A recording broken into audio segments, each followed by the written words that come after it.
the trend toward conglomeratization, that's a mouthful, has increased pretty much every year since the 80s.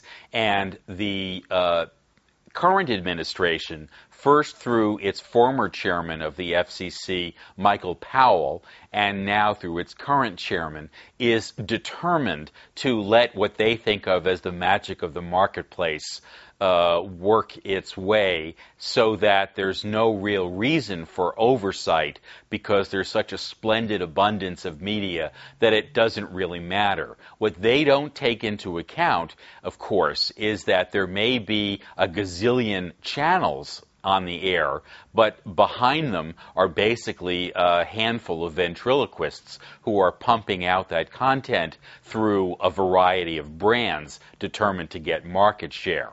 The record of enforcing antitrust, which was deplorable starting in the 80s, has only gotten worse and more depressing. And basically, it's only been the courts who have been a decent recourse for the public when they discover that the forces of minnows being swallowed by trout being swallowed by whales, when those forces are running without any checks or balances, it's only been the courts that have said, no, wait a minute, you're doing the wrong thing.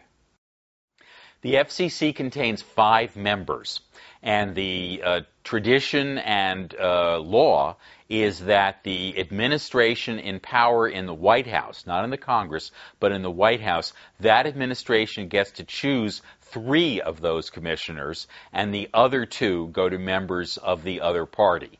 So since the beginning of the Bush administration, there have been 3 Republicans and 2 Democrats. And on all except maybe a handful of votes over the past 7 years, the votes have gone on strictly party lines, with the 3 Republicans voting for more consolidation, less deregulation, less enforcement of the public interest, and the minority crying in the wilderness saying that the public interest deserves to be enforced.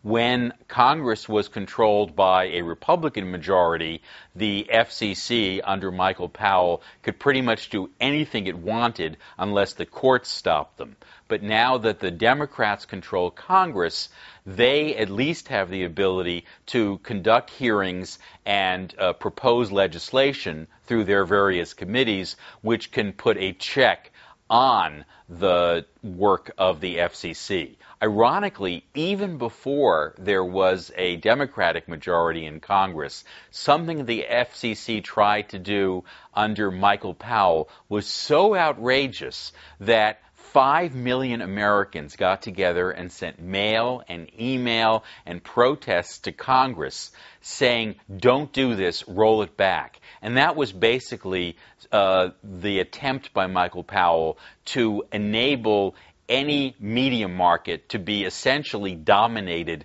by one owner.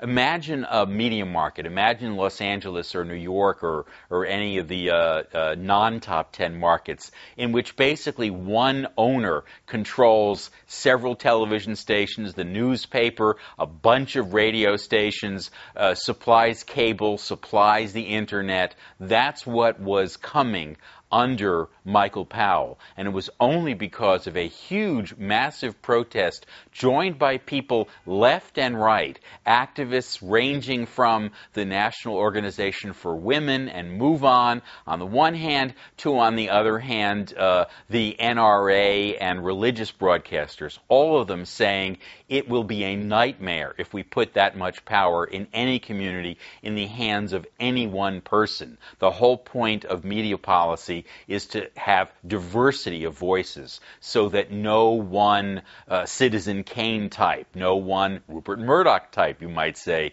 could control all of that. And because there was such a wave of support from the public that even the Republicans, who were the party that appointed those FCC commissioners, joined forces with the Democrats in Congress and said to the FCC, back to the drawing board. And that's exactly also what the Third Circuit Court of Appeals said in a famous decision, which said to the FCC, you are out of your mind for proposing these rules, getting rid of the rules. There is no basis for it. You've got to come back and come up with a basis. And we are now within days of the FCC announcing the result of their coming back from the woodshed they were sent to by Congress and by the courts and say what the new rules will be. And all indications are that the current chairman of the FCC will once again say it's time for the great land rush, let the consolidation continue.